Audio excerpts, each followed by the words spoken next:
The collapse isn't coming in 2026. You're already knee-deep in it. And if you don't feel it yet, it's because they've trained you not to notice.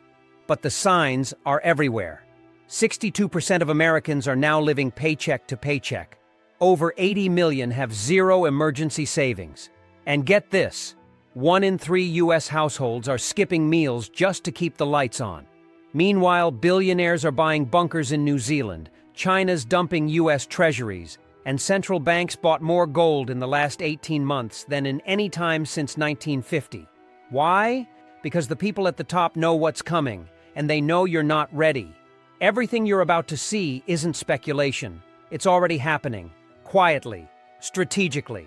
And by the time the headlines admit it, you'll be too late. This is the countdown the government won't warn you about, the media won't cover, and your financial advisors too scared to explain. This is why 2026 is going to shock millions of Americans. The vanishing middle class isn't just a trend, it's a countdown clock. You've probably heard this thrown around a dozen times. The middle class is shrinking. But what you haven't heard, and what almost nobody is talking about, is that 2026 may be the year the middle class flatlines entirely in key areas of the country. And no, this isn't just economic hand-wringing. This is coming from hard, ugly numbers that should shake every American who still believes they're comfortable. According to Pew Research, the U.S. middle class has already shrunk from 61% in 1971 to just under 50% today. That's millions of families that didn't rise into the upper class. They fell. And now the middle class is propping itself up on credit card debt, living on borrowed time and borrowed money. Right now, total household credit card debt in America has passed $1.13 trillion, a new record, according to the New York Fed. And here's the kicker. Over 25% of Americans are now using credit just to pay for groceries. In 2026, as interest rates remain high and food inflation keeps pushing higher than official CPI stats admit, those credit card balances will become economic landmines. One surprise emergency, your car breaks down, a hospital visit, your kid needs college money, and boom, you're spiraling. The average interest on that debt? Now over 21%, which means you're getting taxed twice, once by inflation and again by the banks who lent you the rope to hang yourself. And what makes this even more terrifying is that the illusion of wealth, the cars in the driveway, the financed homes, the Amazon deliveries, is hiding the collapse of purchasing power. Adjusted for inflation, real wages haven't increased in 50 years. So when people say, "I'm middle class," what they're really saying is, "I'm one missed paycheck from disaster." And by the way, corporations know this. That's why they're investing in automation and AI tools to replace jobs, not protect them. 2026 isn't just a storm. It's the year the roof gets ripped off the American dream, and the people underneath realize there's no floor left. You don't get a second chance when a class system collapses. And make no mistake, that's exactly what we're watching. Foreign investors are quietly buying America's future, and you're not invited.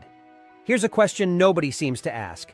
Why are Chinese, Saudi, and European investors buying up U.S. land, homes, and farmland at record rates? Right now? Because they know something you don't. They know that while Americans are drowning in personal debt and living paycheck to paycheck, the real value of the country, its water, its crops, its soil, its cities, is being sold like a foreclosure auction. In 2023 alone, foreign investors bought over $53 billion in U.S. real estate, and that number is on track to beat all records again in 2026. Canada, China, Mexico, Germany, Singapore, these nations aren't just diversifying. They're planting flags. They're locking in assets while Americans are still arguing about gas prices. Want some nightmare fuel? Over 40% of residential home purchases in Miami, Houston, and Las Vegas in 2024 were made in cash by foreign buyers. While you were applying for a mortgage and sweating over your credit score, someone in Dubai was wiring millions to buy the house next door. Why? Because they see what's coming. A destabilized dollar, rising interest rates, water shortages in the Midwest, climate-fueled crop failures, and they want their money out of their own failing systems and into yours. You see, to them, America isn't a country. It's a safe deposit box. But you You live here. And that means when housing prices spike because a foreign billionaire bought 6 condos in your zip code, you're the one priced out. You're the one taking on more debt just to compete. And here's where it gets sinister. In 2026, expect new legislation that quietly gives more tax advantages to foreign development investment, code for let rich people buy the land your kids were supposed to inherit. If you think this sounds like some fringe conspiracy, go ask why Bill Gates is now the largest private farmland owner in America. Why does tech royalty care about dirt? Because in a collapsing system, whoever owns the food and the water owns the people. And right now, foreign entities are buying both, while Americans are busy buying DoorDash. Wake up. By the time people notice, they won't even own their neighborhood. The real estate time bomb. No one is ready for. There's a lie the real estate market has been whispering into your ear for years. Home prices always go up. But here's what the banks, the Fed, and the talking heads on CNBC don't want you to know. 2026 is shaping up to be the year the commercial real estate market finally cracks. And when it does, it's going to ripple out into every home, every suburb, and every 401k in the country. Here's why. Since 2020, over $1.5 trillion in commercial property debt was financed under ultra-low interest rates. But in 2026, more than $500 billion of that debt is set to mature. And it has to be refinanced at rates double or even triple what they were. Do the math. A 3% interest loan that's now 7%? That's not a bump, that's a cliff. Office buildings in major cities are already 30% empty, thanks to permanent work-from-home shifts. Malls are ghost towns. Strip centers are half vacant. But the banks still hold those properties on their books at full value. They haven't written down the losses yet. Why? Because doing so would mean triggering a banking crisis even worse than 2008. And here's the real kicker. Your pension fund, your mutual fund, your retirement savings, they're all exposed to commercial REITs. That's right. When those assets collapse, so does your future. But wait, it gets worse. Homeowners are walking into a buzzsaw too. As more commercial real estate defaults, banks will tighten lending across the board. That means even if you've got good credit, good income, and a down payment, your mortgage will be harder to get. Housing demand will slump, but prices won't fall. Why? Because institutional investors, think BlackRock, Vanguard, will swoop in with cash and buy entire neighborhoods for pennies on the dollar. Just like they did in Phoenix. Just like they did in Atlanta. In 2026, owning a home won't just be hard. It'll be a rigged game. And the only people who'll win are the ones with liquidity, leverage, and lobbyists. Everyone else? Get ready for rent hikes, evictions, and a housing market that looks eerily like the 2008 crash. Only this time, there won't be a bailout. Your dollar is being euthanized in broad daylight. And it's no accident. We need to stop pretending the dollar is strong. Because what's actually happening is that the US dollar is being systematically euthanized, not through a crash, not through a default, but through a quiet, intentional, engineered decline. And here's the crazy part. It's being done to buy time, to inflate away our debt, and to distract the public long enough for the real power players to reposition themselves. Let's talk numbers. In 2000, $1 could buy you what now costs $1.85. That's an 85% erosion of purchasing power in just 2 decades. But what changed in the last 18 months is that global trust in the US dollar is breaking. Why? Because we weaponized it. We sanctioned Russia, we threatened China, we froze bank accounts, and now the BRICS alliance, Brazil, Russia, India, China, South Africa, plus a dozen more nations lining up, are launching their own trade currency. This isn't theoretical anymore. The BRICS bloc now makes up over 30% of global GDP, and they've openly stated their goal is to de-dollarize global trade. In plain English, America is losing its monopoly on money, and that's a death sentence for an empire. Because here's the ugly truth. The only reason America can print infinite dollars is because other countries are forced to use them. The second they stop, and it's happening right now, our inflation becomes permanent. Your savings? Worthless. Your salary? Eaten alive.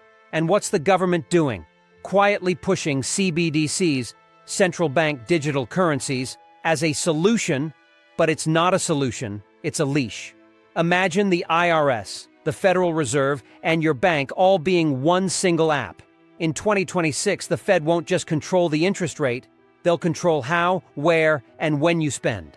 That's not speculation. That's already being piloted under Project Cedar in New York and mirrored by the Digital Euro Initiative in the EU.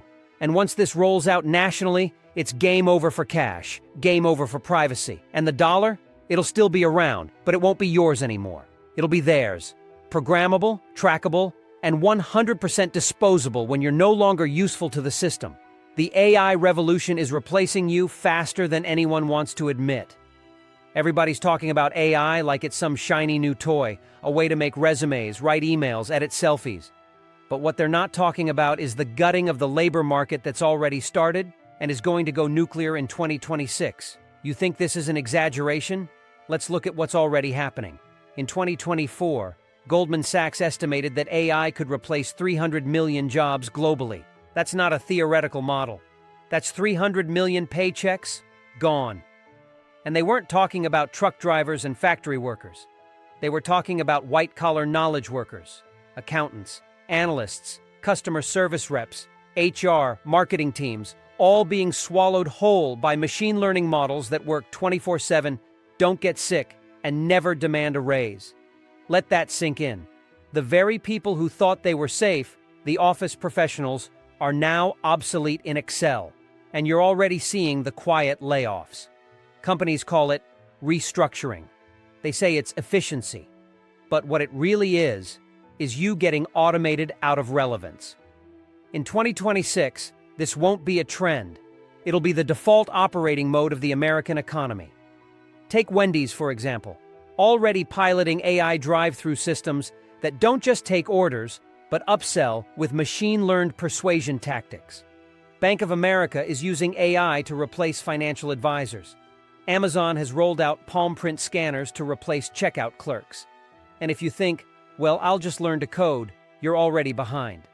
ChatGPT 6 and its successors are writing code better and faster than junior devs. The question is no longer whether AI will replace workers. The question is, what happens to 50 million Americans when they're no longer economically necessary? What happens when productivity surges but wages don't? Spoiler alert. You get riots, you get revolts, and you get a nation where the economic engine is running full speed with nobody left behind the wheel.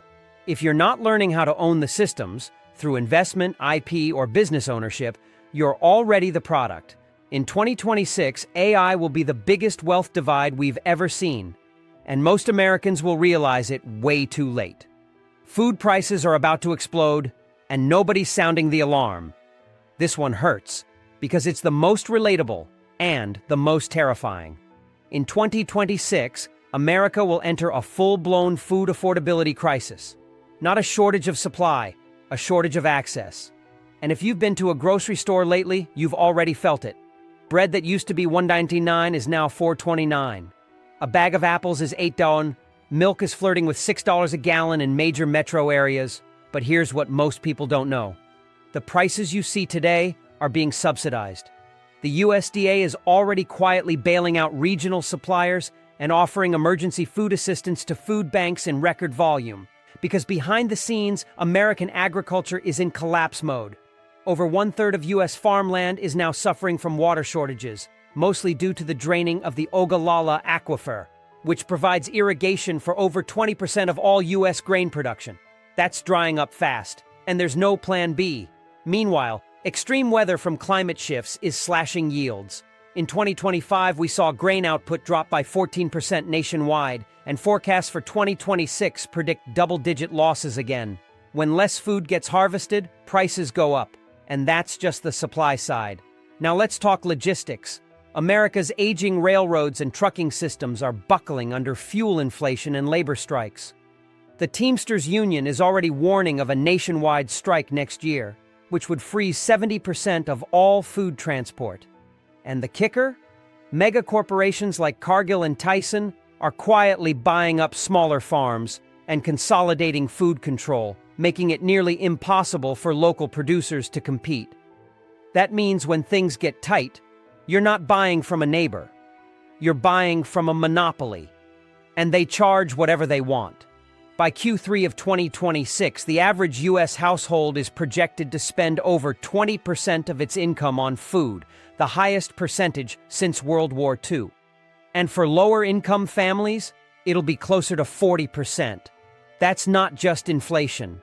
That's economic starvation. You won't see bread lines in 2026. You'll see DoorDash orders drop to zero because people literally can't afford food delivery anymore. And when Americans can't eat, you better believe things start to unravel. Historically, food inflation is the first domino to fall before societal collapse. And in 2026, it's already tipping.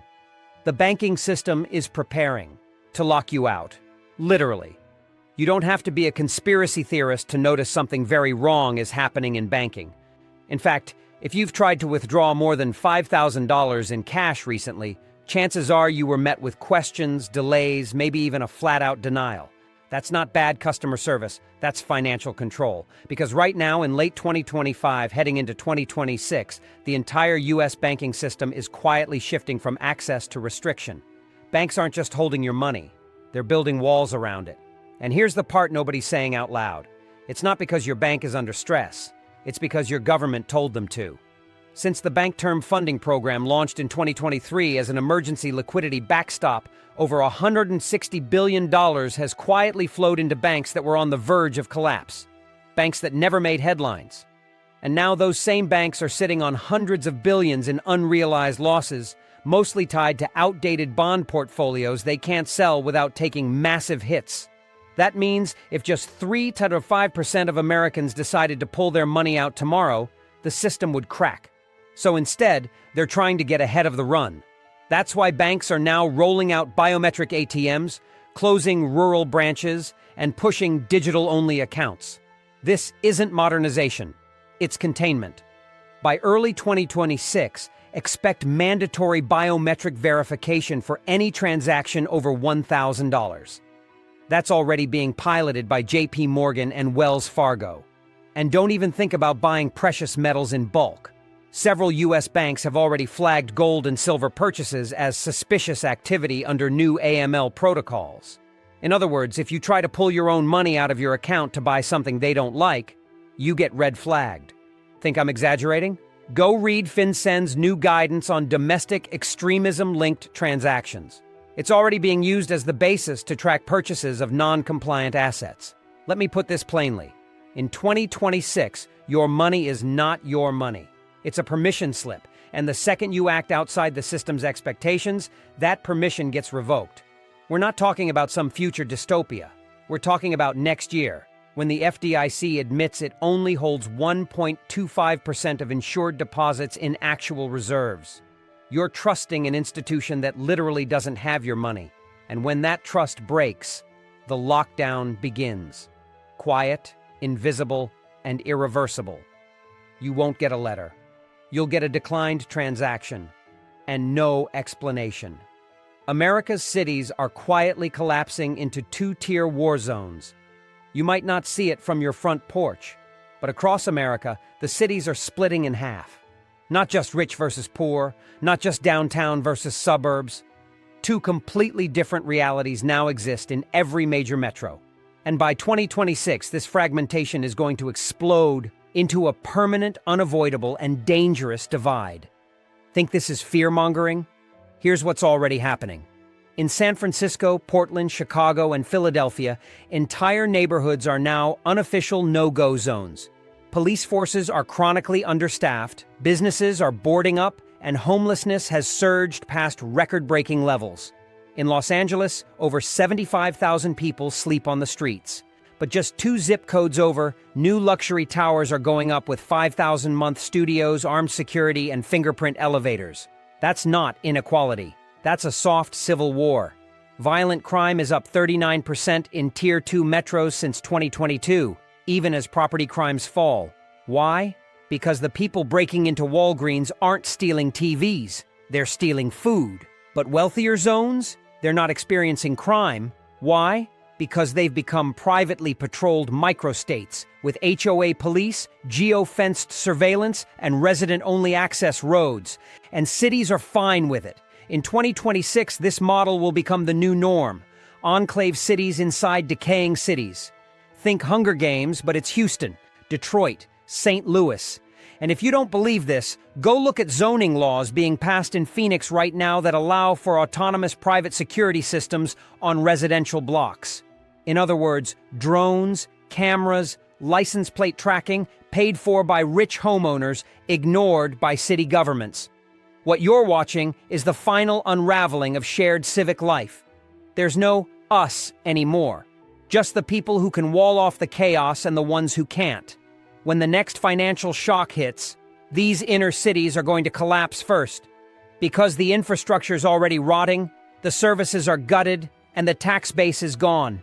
The wealth has left, the jobs have left, and the only thing left is desperation, which means crime goes up, property values plummet, insurance companies refuse to write policies, like they're already doing in parts of California.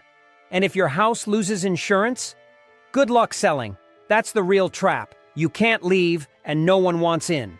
2026 will be the year millions of Americans realize that the city they live in is no longer a functioning part of the United States, but a quarantined zone of economic ruin, and there will be no plan to fix it.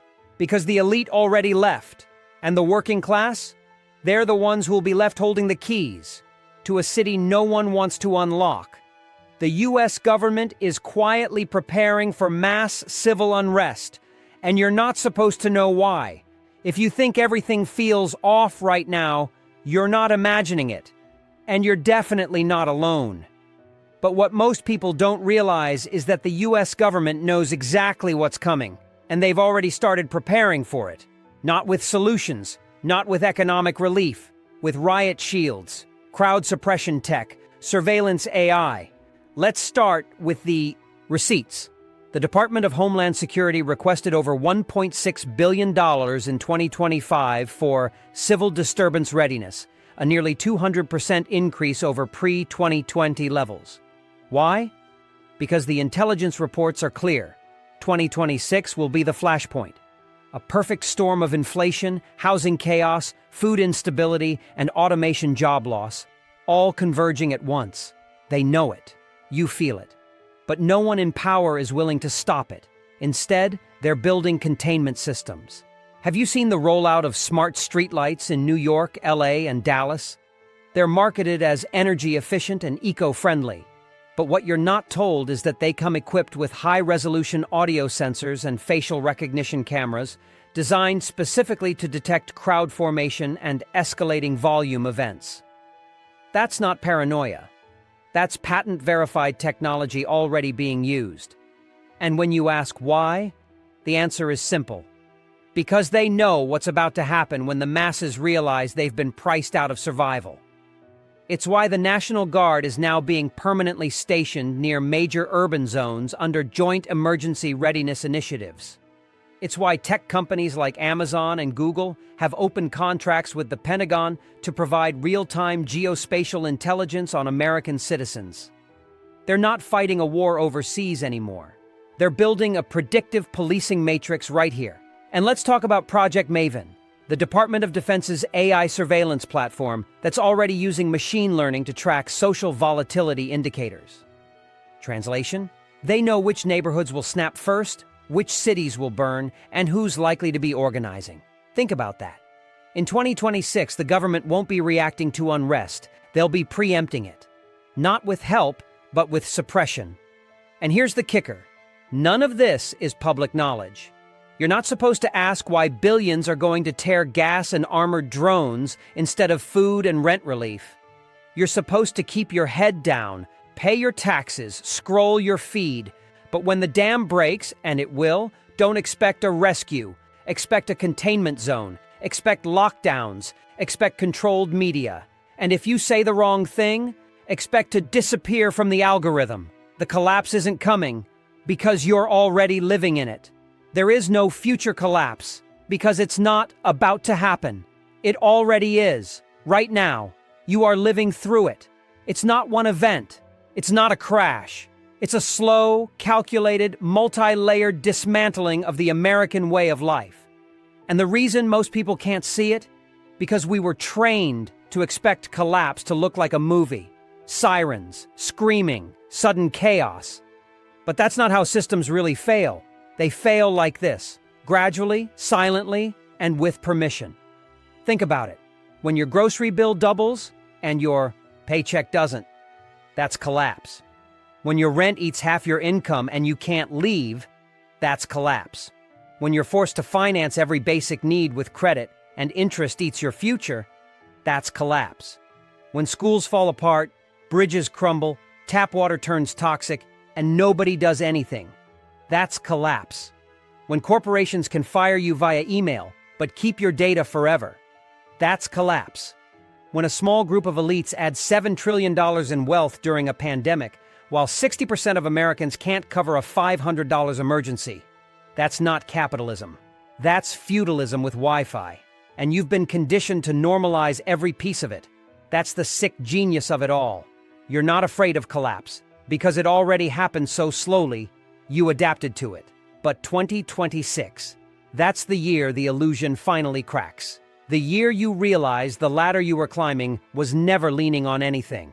That the savings you thought were safety were being eaten by inflation in real time.